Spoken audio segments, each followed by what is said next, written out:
هاي طمطم.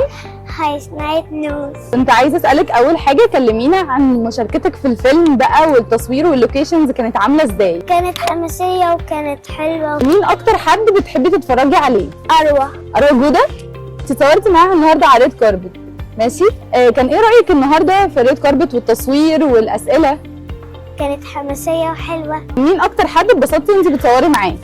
أروى. طيب من اروى لجنه التحكيم النهارده، تفتكري هتدي جايزه حلوه للفيلم بتاعك؟ ايه ده ايه ده ايه ده؟ ليه الاسئله اللي هي فجاه كده؟ ايه اكتر اغنيه بتحبيها؟ كل الأغنيات. اختاري اغنيه عشان تغنيها لنا دلوقتي.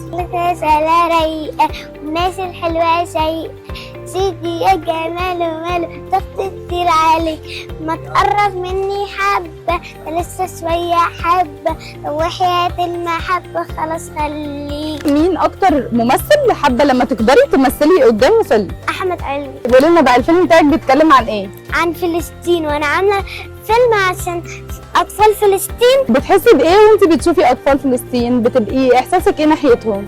بكون عايزة أعيط.